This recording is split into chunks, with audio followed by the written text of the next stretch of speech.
உள்ளவைகளை அவமாக்கும்படி உலகத்தில் இழிவானவைகளையும் அற்பமாய் எண்ணப்பட்டவர்களையும் இல்லாதவைகளையும் தேவன் தெரிந்து கொண்டார். ஒரு ஊரில் ஒரு எஜமானனும் ஒரு வேலைக்காரனும் இருந்தார். இந்த வேலைக்காரன் பெயர் அறிவு. இந்த 2 பேரும் வாழ்ந்து கொண்டிருந்த வேலையிலே அந்த வேலைக்காரன் எதை செய்தாலுமே ஏடாகுடமாகவே செய்வான். ஏடாகுடனா எஜமான் சொல்வது ஒன்று, அவன் செய்வது ஒன்று, இப்படி மாற்றி மாற்றி அவன் செய்து கொண்டு வந்தான். ஒரு நாள் அந்த எஜமானுக்கு மிகவும் கோபம் கொண்டு வேலைக்காரரை வீட்டை விட்டு துரத்தி விட்டார். அந்த வேலைக்காரனுக்கு அடுத்து என்ன நடந்தது, எதிர்காலத்தில் என்ன நடந்தது, அந்த வேலைக்காரன் சாதித்தானா, அவனுக்கு மீண்டும் வேலை கிடைத்ததா என்பதை ஒரு நிகழ்வின் மூலம் நம்மிடையே நடித்து காட்ட வருகிறார்கள் நம் சபையின் சகோதரிகள். முதலாவதாக வேலைக்காரரும் எஜமானும் வந்து இங்கே நடித்து காட்டுவார்கள்.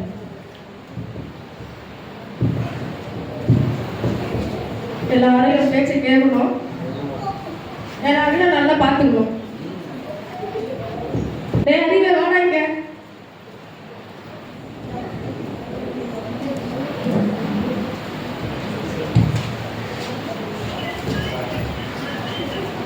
சொல்லுங்க எஜமா, வந்துட்டேன்.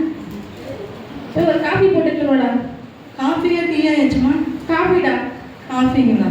ஆட்டுப்பால் வேணுமா இல்லை ஒட்டகப்பால் வேணுமா? ஆட்டுப்பால் தான் வேணும். ஆட்டுப்பால் இந்த விருப்பாச்சிபுரத்தில் ஒட்டகப்பால் கூட இருக்குன்னு சொன்னாங்க, அதனால தான் நான் கேட்டேன். விருப்பாச்சிபுரத்தில் இருக்கலாம், எங்கள் சபையில் மாட்டுப்பால் தான் போடுவாங்க. சரிங்க எஜமா, இதை வந்துடுறேன் எஜமா. ஐயோ, கேட்க மறந்துட்டேன் எஜமா.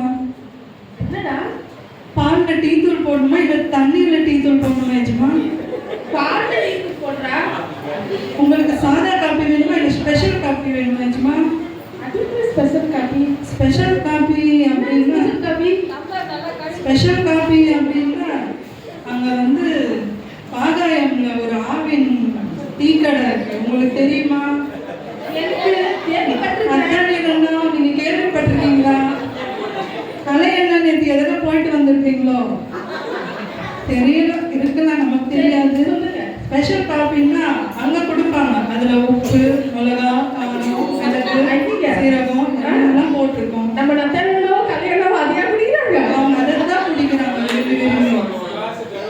எனக்கு காஃபியா போடா. இருங்க ஏஜமா, ஒரு முறை ட்ரை பண்ணி பாருங்க, நான் போட்டு வரது. வேணாம் எனக்கு வேணவே உனக்கு காஃபியே வேணாம். நான் போயிட்டு வெளியே போயிட்டு வரேன். யாருன்னா என் பேரை சொல்லி வந்தாங்கன்னா வீட்டுக்குள்ளே சேர்க்கக்கூடாது. சரிங்க ஏஜமா, சரியா? படியே சரி ஏஜமா, வீட்டுக்குள்ளே சேர்க்கக்கூடாதுடா. நான் போயிட்டு வருவேன், சரியா? சரிங்க ஏஜமா. சரிடா. நல்ல பேரை வாங்கணும், நல்லா வேலை செய்யணும். நல்ல பேர் வாங்கணும், நல்ல வேலை செய்யணும். நல்ல பேர் வாங்கணும், நல்ல வேலை செய்யணும். எல்லாரும் ஒரு முறை சொல்லுங்க. நல்ல பேர் வாங்கணும், நல்ல வேலை செய்யணும். நல்ல பேரை வாங்கணும், நல்ல வேலை செய்யணும்.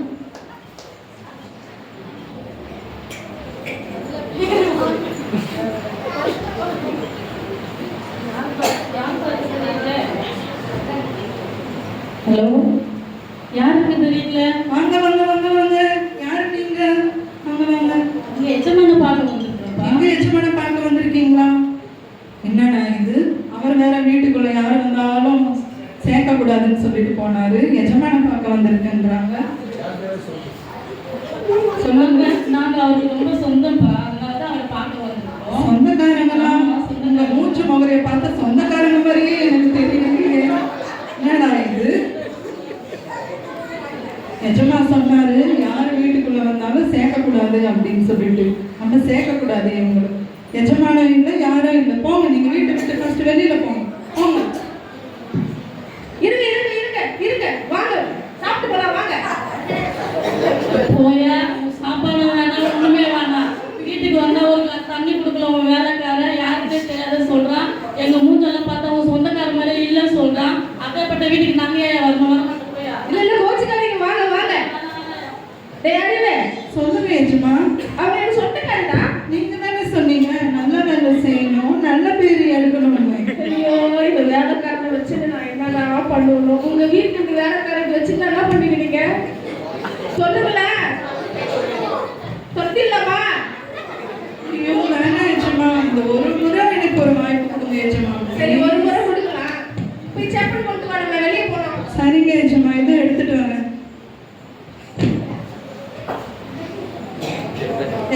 எஜமான் நீங்க கேட்டீங்களே, இந்தாங்க செப்பல். செப்பல் யாருன்னா தட்டுல வச்சு கொண்டு வருவாங்களாடா? நீங்க தானே சொன்னீங்க எஜமான், எது எடுத்துட்டு வந்தாலும் தட்டுல வச்சு எடுத்துட்டு வரணும்னு சொல்லுங்க. வேலைக்காரனை வச்சு நான் என்னதான் பண்றதோ தெரியலையே. சரி நான் இப்ப வெளியே போறேன். யார் வீட்டுக்குள்ள வந்தாலும் வீட்டுக்குள்ள உட்கார வச்சு அவங்களுக்கு நல்ல சாப்பாடு கொடுத்து நல்லா உபசரிக்கணும். சரியா? அப்படியா? சரிங்க எஜமான், நீங்க நான் போயிட்டு சொல்றது வரேன். செய்றேன். இதுக்கு நிறையாவது ஒழுங்கா நடந்துட்டேன். சரிங்க எஜமான். யாரு வீட்டுக்குள்ள வந்தாலும் அவங்கள உட்கார வச்சு சோறு போடணும். யாரு வீட்டுக்குள்ள வந்தாலும் அவங்கள உட்கார வச்சு சோறு போடணும். நல்ல வேலை செய்யணும், நல்ல பேரு எடுக்கணும்.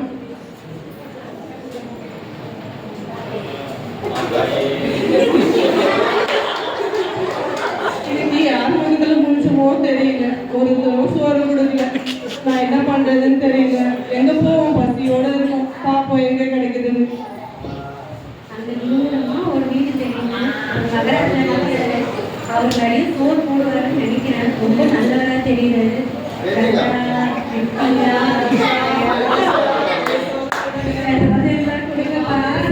கொடுக்கல, பசியோட வந்திருக்கோம்.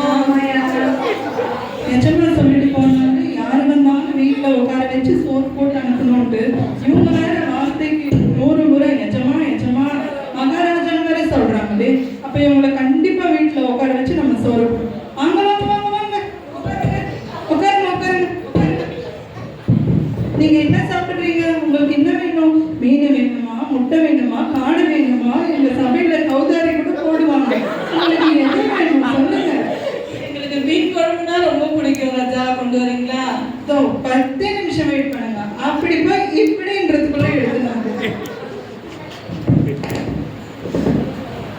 சாப்பிடுங்க. சாப்பிடுங்க, பசியோட சாப்பாடு கொடுத்துருக்காங்க. சாப்பிடு சாப்பிடு.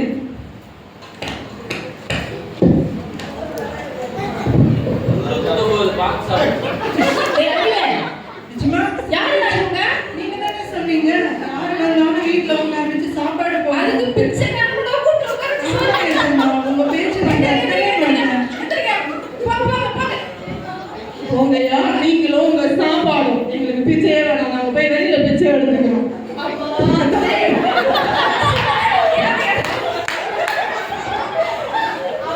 கொஞ்சமா போறேன், மழை கிடைக்க. டேய் அறிவே, இந்த அசிங்கம்லாம் எனக்கு தேவையாடா? உன்னை வேலைக்கு வச்சுட்டு போதும் போடா தயவு செஞ்சு. அப்படி சொன்னதுக்கு வேணாடா. வேணாடா. நீ வாங்கடா. கடைசியா ஒரே ஒரு நீங்க சான்ஸ். யாரு சொன்னாலும் நான் கேட்க மாட்டேன். நீ பாட்டு சொன்னா அப்படி கேட்க மாட்டீங்க. ஒரே ஒரு சான்ஸ் கொடுங்க. வேணாடா. டேய் போடா சொன்னேன். போடா. சரி, இது ஒரே ஒரு வாட்டி மட்டும் சுரேஷனா கொடுக்கலாமா? சரியா அவர் சொல்றது நான் இரு இன்னொருத்தருக்கு நான் கேட்கணும். ஆனா கொடுக்கலாமா? சரி, 2 பேர் சொன்னதுனால 2 சாட்சிகளை வச்சு நம்ம நம்பலாம் வேதம் சொல்லுது. அதனால குடிக்கிறேன். சரி, இதுக்கு மேல யார் வீட்டுக்குள்ள வந்தாலும் என்ன பண்ணக்கூடாது, சேர்க்கவே கூடாது. சரிங்க இந்த எஜமான். வாட்டியாவது நல்ல பேர் வாங்கடா. சரிங்க எஜமான். சம்பளமும் கொடுக்க மாட்டேன், எதுவும் கொடுக்க மாட்டேன். சரிங்க. வீட்டை வந்து திட்டிடுவேன். நல்ல பேர் வாங்கணும், நல்ல வேலை செய்யணும். நல்ல பேர் வாங்கணும், நல்ல வேலை செய்யணும். இன்னொரு சொல்லுங்க. நல்ல பேர் வாங்கணும், நல்ல யார் வீட்டுக்குள்ள வந்தாலும் சேர்க்கக்கூடாது. எஜமான் சொல்லிட்டு போயிருக்காரு, யார் வந்தாலும் நான் சேர்க்கவே மாட்டேன், நான் சேர்க்கவே மாட்டேன். வீட்டுல யாருங்க? வெளியே வாங்க. யாருண்ணா இது? எஜமான் இப்பதான் சொல்லிட்டு போனாரு, வீட்டுக்குள்ள யாரையும் சேர்க்கக்கூடாதுன்னு. புதுசா யாரும் வந்திருக்காங்க. சொல்லுங்க, யாரு வேணும் உங்களுக்கு? இந்த வீட்டு ஓனர் எங்கங்க? நாங்க பேங்க்ல இருந்து வந்திருக்கிறோம். பேங்க் மேனேஜர் வந்திருக்கிறேன், லோன் தரணும். சீக்கிரம் வர சொல்லுங்க. அவரை பேங்க் மேனேஜரா? இந்த முகத்தை பார்த்தா பேங்க் மேனேஜர் எங்க எஜமான் சொன்னாரு, அவர் பேரை சொல்லி ஏமாத்திட்டு வருவாங்க, யாரையும் சேர்க்கக்கூடாதுன்னு சொல்லிட்டு.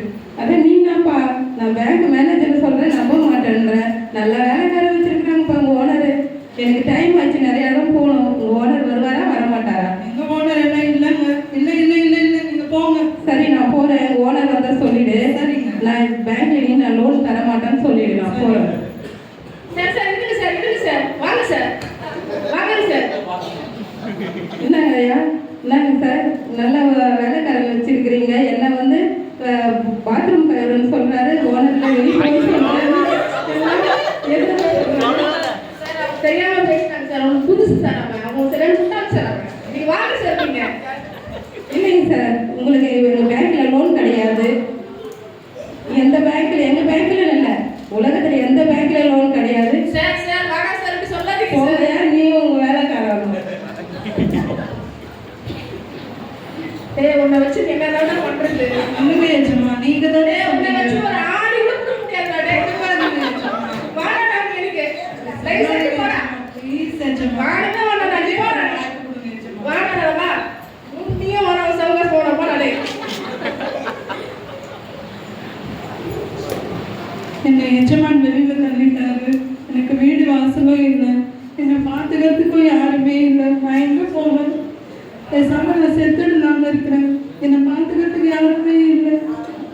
எனக்கு வீடு இல்லை, வாசல் இல்லை, எஜமான் இல்லை. நான் எங்க போவேன்? யாருக்கிட்ட போவேன்? எனக்கு யாருமே இல்லை.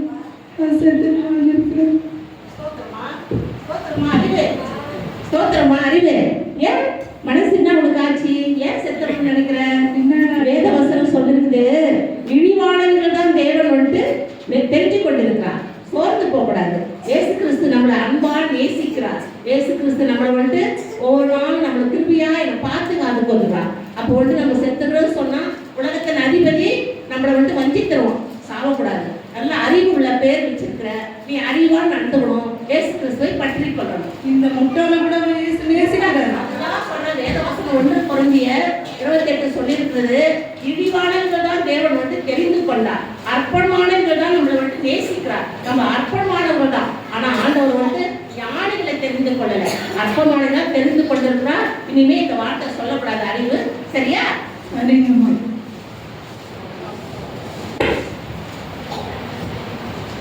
இந்த வேலைக்காரனை வச்சு என் சொத்தும் போச்சு, பேங்குக்காரனும் போயிட்டான், என் சொந்தக்காரங்களும் போயிட்டாங்க. நான் இப்படி தனியா இருக்கிறேன்னு எனக்கு யார் இருக்கிறா? நானும் செத்துக்கலாமா? எனக்கு யார் இருக்கிறா? என் சொந்தக்காரனும் போயிட்டான், பேங்குக்காரனும் போயிட்டான். நான் இப்படி என்ன பண்றது? பாப்பா, ஏன் ஏசப்பா தெரியுமா? பாப்பா தெரியுமா? தெரியுங்க. ஏசப்பா தெரிஞ்சுன்னு சொல்லிட்டு செத்துன்னு சொல்றிய. அப்ப வந்து எப்படி உனக்கு ஏசப்பா வந்து கஷ்டப்படுவாருல்ல, ஏசப்பா துக்கப்படுவாருல்ல, ஏசப்பா கண்ணீர் வடிப்பாருல்ல. ஏன் இந்த வார்த்தை நீ சொல்ற? உலகத்தில் உபத்திரம் உண்டு, ஆனாலும் திடன் கொள்ளுன்னு சொல்லி ஏசப்பா சொல்றாரு. அப்ப நீ திடனா இருக்கணும், செத்துறன்னு சொல்லக்கூடாது. தெரியுதா? ஞானிகளை வெட்கப்படுத்தும்படிதான் தேவன் விட்டு தெரிந்து கொண்டார். நீ செத்துறன்னு சொல்றான். ஏசப்பா பற்றி கொள்ளு. ஏசப்பா விட்டு அதிகமாக நேசிக்கிறார். ஆமா, நான் இயேசு ஒருத்தர் கேள்விப்பட்டிருக்கிறேன். அவர் என்ன நேசிக்கிறாரு? நம்மதான் நேசிப்பார். நம் பாவிகளா இருக்கும்போதுதான் அவர் நமக்காக அந்த கல்வாரி சிலுவையில தன் ஜீவனையே கொடுத்தார். அப்ப நேசிக்கிறார். சரி, ஐயோ பார்த்த மாதிரி இருக்கு. ஐயோ இவர் எனக்கு எஜமான். ஐயோ எஜமான் நீங்க என்னடா ஆளே மாறிட்டு இருக்கற? ஆமாங்க எஜமான். தோற்றம் மாறிட்டு இருக்குது. உங்க மாதிரி நீ இல்லையடா? ஆமாங்க எஜமான். எப்படா? நீங்க தான் என்ன வீட்டை விட்டு துரத்திட்டீங்களே. ஏடா நான் என்ன சொன்னவனோட தரதுன்னு உன்னால இப்ப நான் என் சொந்தத்தை ஏந்தேன். கிட்டத்தட்ட 2 பேரும் ஒரே நிலைமையில தான் இருக்காங்க. எல்லாரும் சுரேஷ் மேல வந்துது. நீங்க என்ன துரத்திட்டீங்களா? நான் போய் செத்து போலான்னு போனேன். அந்த ஊழியர் என்னை பார்த்துட்டு இயேசு கிறிஸ்து நேசிக்கிறார், நீ வா அப்படின்னு சொல்லி என்னை கூட்டிட்டு போய் அவங்களுடைய சபையில என்னை சேர்த்தாங்க. அப்படியா? என்ன கூட இவங்க தான் சேர்த்தாங்க. அப்படிங்களா? ஆமா, இவங்க தான் வந்து என்ன முதல்ல ரட்சித்தாங்க. இந்த ஊழியக்காரங்க தான். அப்படிங்களா? ஆமா. இவங்க நான் முடிவு சேர்த்தாங்க. ஆமா. என்னையோ சேர்த்தாங்க. அப்படியா? இவங்க தான் என்ன சேர்த்தாங்க. என்ன முதல்ல பார்த்தது இவங்க தான். அப்படியா? சரிங்க ஏஜமா. வாங்க ஏஜமா, நம்ம 2 பேரும் அவங்க கூட சேர்ந்து ஊழியத்தை செய்வோம். ஆமே.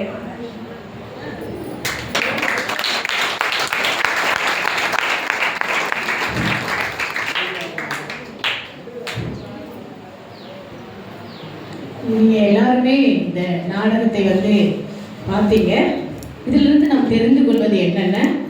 1 கொரிந்தியர் 1:28 உலகத்தில் இழிவானவைகளையும் அற்பமாய் எண்ணப்பட்டவர்களையும் இல்லாதவர்களையும் தேவன் தெரிந்து கொண்டார். இந்த அறிவு இந்த எஜமான்கிட்ட வேலை செய்யும் போது அவனுக்கு அறிவு இல்லை. எஜமான் சொல்வது ஒன்று, அவன் செய்வது ஒன்று. இப்படியா இருந்தான். அவனால இந்த புத்தி கூர்மையா இந்த உலகத்தின் காரியங்களை செய்ய முடியல. அதனால அவன் ரொம்ப வருத்தப்பட்டு தன் வேலையை விட்டு அவன் துரத்தப்பட்டான். யாருமே எனக்கு இல்லை, எனக்கு வேலையும் இல்லை, எனக்கு உதவி செய்ய யாருமே நினைக்கும் போது அங்கு ஒருவர் சொன்னாரு, இயேசு கிறிஸ்து இருக்கிறார், உனக்கு உதவி செய்யார். அப்படிப்பட்ட முட்டாளாய் இருந்த ஒரு வேலைக்காரனாகிய அறிவு எப்படி ஒரு ஞானவானாக மாறி அவனோட காரியத்தை அவன் சாதிச்சான் என்பதுதான் இங்க சொல்லி கொடுத்தாங்க. எப்பொழுது நாம் ஞானவானாய் மாறுவோம் என்பார் நம்ம இயேசு கிறிஸ்து அறிந்து கொள்ளும் போதுதான்.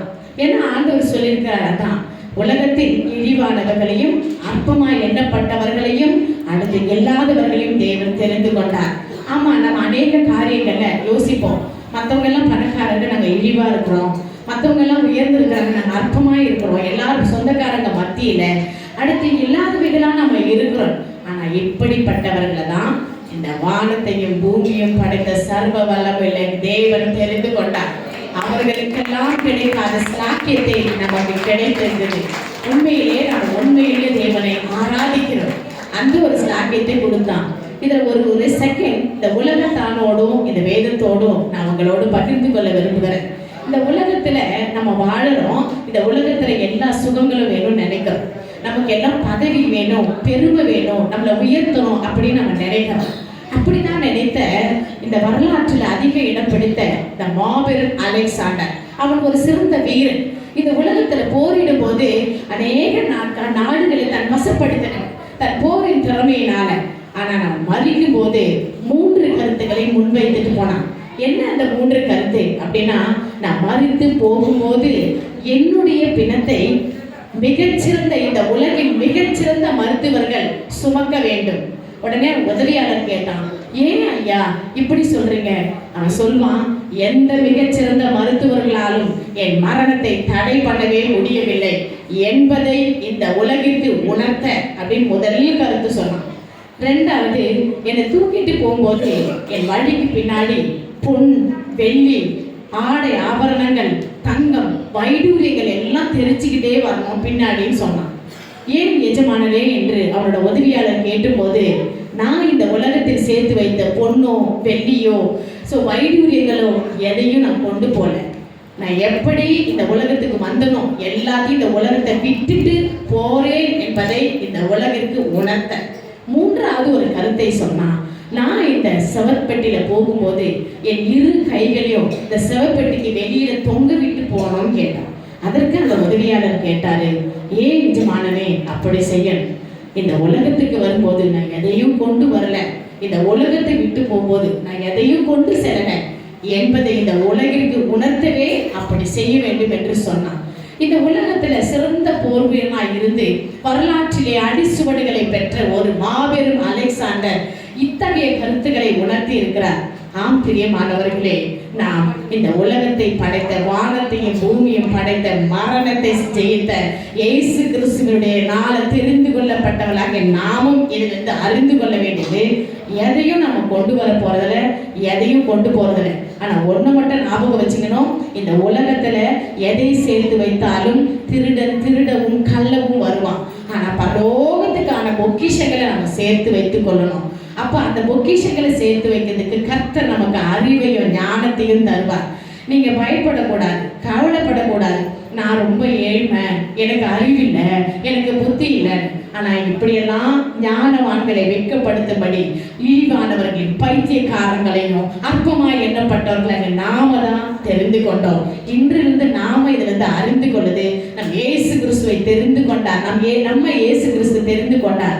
ஆதலால் நம் நம்பிக்கை கர்த்தர் மேல் வைத்து இந்த உலகத்தில் அவர் எந்த சித்தத்துக்காக தெரிந்து கொண்டாரோ ஓட்டத்தை ஓடினால், அறிவு மாறி முட்டாளாய் இருந்த ஒரு வேலைக்காரன் கூட பின்பு அந்த பாஸ்டமால புகழப்பட்ட ஒரு சிறந்த ஒரு வேலைக்காரனாக பெயர் பெற்ற மாதிரி நாமும் பெயர் பெறுவோம் என்பதை கூறிக்கொண்டு வாய்ப்புக்கு நன்றி கூறி விடைபெறுகிறேன். நன்றி.